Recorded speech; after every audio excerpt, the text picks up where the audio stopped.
In this video, I'm going to share my second 10 tips for you in terms of how to make sure that your renovations and your refurbishments are efficient and you don't get ripped off. If you haven't seen the first video, watch that first, then watch this, and with the 20 tips, you're going to be in a much better place to move forward.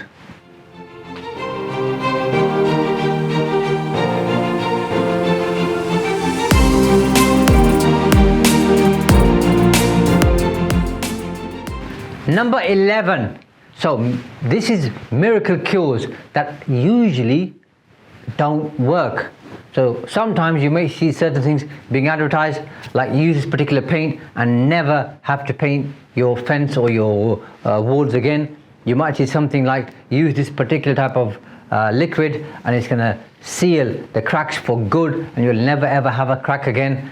Those type of things don't always work, and sometimes they cause more damage and issues, especially on older properties. So you want to be very, very careful.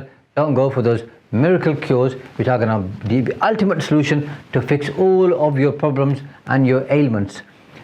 Worse still, you get certain spray on renders and certain foams, which you might use on a roof or elsewhere within the property, and that causes major problems with ventilation, despite what some of the manufacturers may tell you.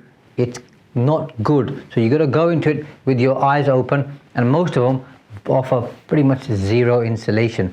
So that's not good for you. So when stuff like that comes across your table and it sounds too good to be true, that's because it probably is. Stay away from that stuff where possible, unless you've got somebody who's used this in a similar type of building to yours and they used it 4 or 5 years ago or longer and it's working perfectly fine, then consider it. I usually stay away from that stuff. I think you should too. Number 12, know the house prices in the particular area where you've got your house. No matter what you do to a property, how good you make it look, certain postcodes, certain streets, certain areas have a top ceiling in terms of price. So let me give you an example. We did a particular development where the GDV, the gross development value for properties, was between £210 to £215, and had we kitted them out more, I don't think we would have got much more for that. Now I did a lot of research, spoke to a couple of large regional agents and their head of property, and they did all the research for me, gave me the information, and even though I said I might make the houses better, they told me you're not going to get more money for it, because when people compare with what else is available, your properties aren't going to sell. So what you don't want is the best house in a not so good street, or you don't want the best house in an area where those types of houses don't really sell, because you might end up spending a lot of money and you might create an indoor swimming pool, you might create a gym, other facilities, tennis courts, whatever, to make it look good. But if the area doesn't lend itself to that, then you're going to be stuck. So go in with that. And to finish off my example, so we knew our cost to build was £150 per square meter. So GDV, just call it 210 to 215. Let's stick with 215. Cost to build was 210. So we knew exactly what margin we had in between, which was £65 per square foot. Now we've got to purchase the land, so we need to include that in the price, and then have enough margin for us to make that deal work. So we had to find ways to stay within the 150 and maybe even reduce that. And because I knew the numbers, we then worked towards that particular budget. Had I not known the numbers, 150 could have become 155, 160, 165, then the cost of the land, the section 106 costs, then you've got the section 38 costs, on top of that affordable housing. The whole deal could have crashed and burned. But because I knew the ceiling price, I could then work backwards and try and make everything else work and fit. So you need to make sure you go with what the market says. Don't think I'm doing something extraordinary here in an area which isn't so extraordinary and think you're going to get some special or extraordinary results. It hardly ever happens. Don't fall for that trap. Go with whatever's in keeping with the area. Stick with that. Stick with the house prices and the market price, and you're not going to go wrong. If you outperform or out achieve that, your quid's in. If you don't, at least you won't be disappointed and you won't make a loss. Number 13, stay in keeping with the property. So if you have an old property, let's say an 1890s building, for example, with a traditional build, and it's got certain features, then the work you do must complement that building and its features and the area, and any replacement that you make ought to be as good and very similar. If you start doing different stuff and then start using MDF or other types of material which don't really fit in line with the character of the property, you're going to mess everything up. And sometimes it can be tempting to change stuff around, go for UPVC, for example, or find other techniques or routes, or use different types of wood or use different types of material. It's not going to work. If you're going to go for character properties, or you're going to go for a certain type of property which requires a certain type of material, then stick with that. It might end up costing you more, but it's going to complement and make the property look better. If you try and do a bit of a botched job, not on purpose, but try and cut corners by trying some modern forms of construction or repairs and maintenance, and they don't fit in line with how the property was built initially, it's going to stick out like a sore thumb, especially somebody who's trained or specialist, or who buys and sells property, or if they have a building surveyor go around, they'll spot those things and your house isn't going to sell. So make sure you always keep in character with the street, the area, most importantly the house itself. Bargain materials. We all love a bargain, don't we? But if you buy cheap, you might have to buy twice, because the thing that you bought in the first place wasn't capable of doing what you bought it to do. So as tempting as it is, if something is cheap, or as the street lingo goes, cheap and nasty, well, why would you want to buy that?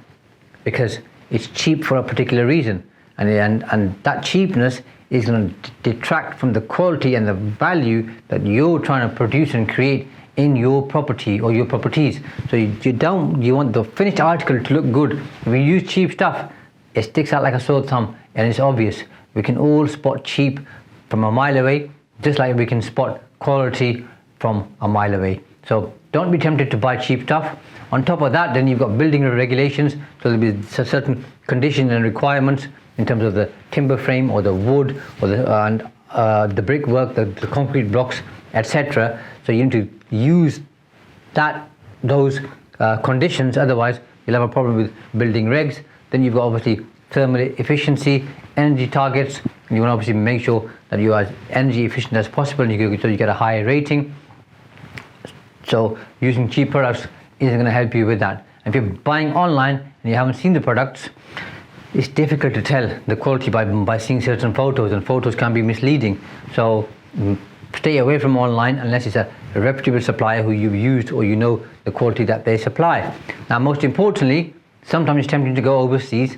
I'm not going to mention any particular countries, but we know goods that come from certain countries aren't up to scratch and aren't UK compliant, which means they're going to affect your K values. If they affect your K values, your energy efficiency ratings won't be good. Therefore, you may not be able to sell the property, or it might cost you more money to try and make it energy efficient. It's just going to be a disaster. So just because something is cheap doesn't mean you ought to buy it. Now, saying that, sometimes stuff is discounted for a particular reason, end of line, for example, or a shop's closing down, or there's something else going on, so they give you a good deal. That's different. That's not cheap, that's just discounted for a particular reason. So I'm not talking about that, but I'm talking about you being tempted to buy something cheaper, compromising on value. You're a property investor, you run a proper business, you're here to give good value, give good products, and make money in the process. Therefore, shortcuts and cutting corners should not be part of your process. Number 15, only make improvements that add value. So you want to make sure that you do something which at the end gives an enhanced value to the property, and somebody who's coming to buy it will like it and appreciate it. So certain forms of cladding, or certain forms of use of plastic, or certain fascias don't really add to the character of a building. Now, it might be tempting to do that because you think it looks nice, or you think it's going to save painting stuff, or you think cladding is going to make it look different, but it won't be in keeping and character with the building. I think overall that doesn't always look good. it detracts from the value. You're spending more money than you need to sometimes. So just do the simple stuff and do it really well, and don't go crazy on trying new different stuff. If it's a brand new development, by the way, different story to some extent. You can then look at possibly cladding and different kind of fascias and that type of stuff. There's more flexibility there. But with existing buildings, don't try to be too different or step away from the property itself, because it's going to land you in trouble, and in the end, rather than adding value, the property is going to look pretty poor and you're going to lose value, and that's not what you want. Number 16, once you've appointed a builder, listen to them. Like I said in the first video, most builders do a good job. There's a small proportion, and I mean small, who don't do a good job, so we shouldn't judge the entire industry or any industry just based on a few rogue traders. So once you've appointed the builder, hopefully there's some kind of a relationship there, there's trust there. Seek their guidance. Ask them what will work, what won't work. Ask them for different options, for good, better, best, and then you think about which option works within your budget. Ask them for their opinion, because sometimes they might say to you, don't put a door there, for example, put a door there. Don't change this window to this particular size or color, do this particular color. Changing the size of a window is a planning permission matter, by the way, but in terms of color, ask them, because they know how that works. Ask obviously estate agents, because they'll tell you which colors are in, which colors aren't in. Every time we build new houses and I ask agents, the colors always change. Sometimes it's white, sometimes it's magnolia, sometimes it's grey. I can't keep up. Different area, different requirements, by the way, so I just leave that to the specialist. But your builder will be able to give you a lot of information, especially in terms of which local suppliers to use, the quality that they give, where you get the best stuff, where you get stuff quicker. All of these things they know, because they do the job day in, day out.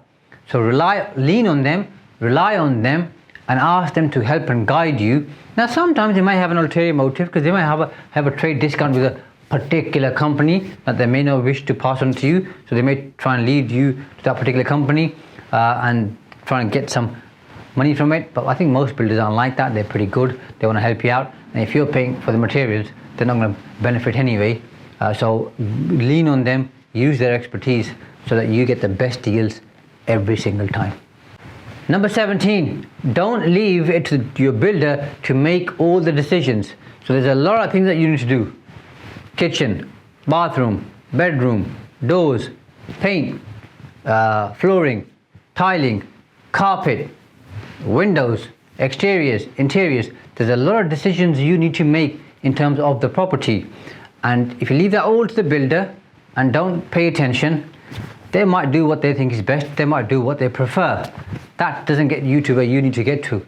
So you need to be involved in all those decisions. You know what you want and you know how much you want to spend, so you make sure you're involved in that process. Now sometimes you've got to make quick decisions, because there's certain things you probably didn't think about, or if you did think about them, now you're trying to order something, isn't available, you need to go to option 2. So, and if you leave your builder to choose option 2, their option 2 might have been your option number 4, so you're not going to be happy. So you need to make sure you have regular site visits, you know exactly what's being ordered, and make sure it's to spec. And if things aren't to spec because they're not available and you need to order something else, you need to decide what that ought to be. So keep those decisions to yourself. Of course, seek the counsel and advice of others, whether it's your builder, estate agent, or somebody else. You can ask them for a second, third opinion. That's absolutely fine. But the end decision has to be made by you and must be yours and yours alone. In my experience, good design or great design is exceptionally important.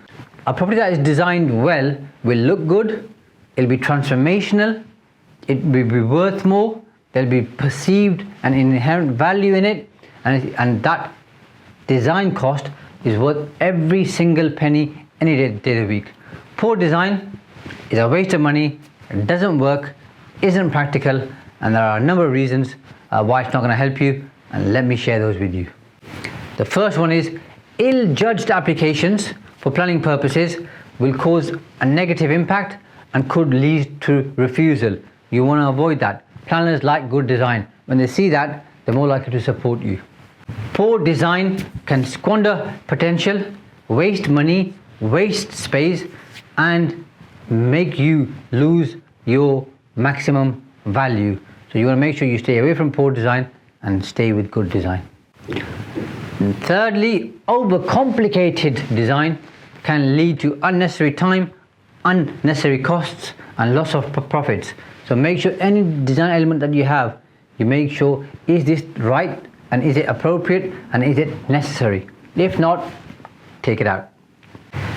If an architect or a designer fails to listen to your instructions and your brief, it's going to lead to disaster, because you're not going to like the end product. It's going to cost you more to fix it. It's going to cost you more to, if you've done the work, then change it. So you want to make sure you have very clear instructions of exactly what's expected, so the people that do the work for you deliver based on that expectation and the requirements. Of course, they can guide you and help you and point you in the right direction for certain things, but overall, they should follow what you want.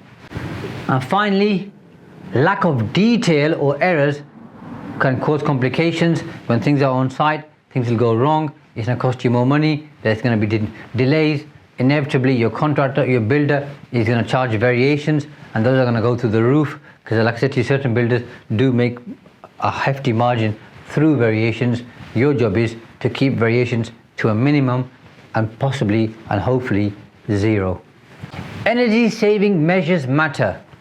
So you want to make sure everything that you do, you include and enhance the energy saving, because it's good for your rating, and there are certain people out there who want to buy homes which are energy efficient. And the way that we're heading with the climate emergency and the green agenda, you want to make sure you focus on energy efficiency. So for example, if you've got single glazing and you change it to double glazing, is that going to add enough efficiency? If not, is it worth the extra cost? Probably not. So you want to make sure you know about that. You also want to check with your local authority or council, because there are certain grants available and they may be applicable to you. So that is going to help soften the blow and improve the efficiency. And there are certain VAT relief available for energy efficient items and equipment. Check that out too. But here's a list of the different energy efficiency items I think you ought to be looking at. So if you can include these into your refurbishments and your developments, you're going to find it helpful. The last thing, and number 20, is make sure you work in the right way. So if you're using subcontractors, make sure you've got a proper schedule of what needs to happen when the first fix takes place, when the second fix takes place, when people come in for the foundations, when they come in for the roof, when they come in to do the internals, and you have to line that up in the right order. If you don't have that experience, work with a project manager. They will help you with that, because they're specialists at this. But doing things in the wrong order and using subcontractors and calling them in and then having the thing that they care to do isn't ready, is going to be costly for you, be a waste of time for them. It's going to cause you aggravation. It's going to cause delays. So make sure if you're self-managing, that you at least use somebody who can help you. So if you are self-managing, do it all in the right order, so everybody is given a time frame and everybody sticks to it, so they know what to do, when to do it. Because the last thing you want is 4 different tradespeople coming on site and the job isn't ready for them. They're not going to be very happy bunnies, and they're not going to want to work with you again, and they'll probably want to charge you more money. So make sure you do everything in the correct order, and you know exactly what that order is. So in the first video, which is up here, and this video, I've shared 20 tips to help you become more efficient, to help you manage projects better, to help manage builders better, to help you manage your own expectation better. So this all puts you in a good position and should have given you at least one, if not more, beneficial tips to be better going forward. If you're new to the channel, click subscribe so you can be notified of all the new content. If you're already a subscriber, put a comment down there with a question or something that you want to share, because I value your input as much as you value mine. And this is a two-way process, by the way. So I'm pleased you're here, and I'm pleased you're engaging.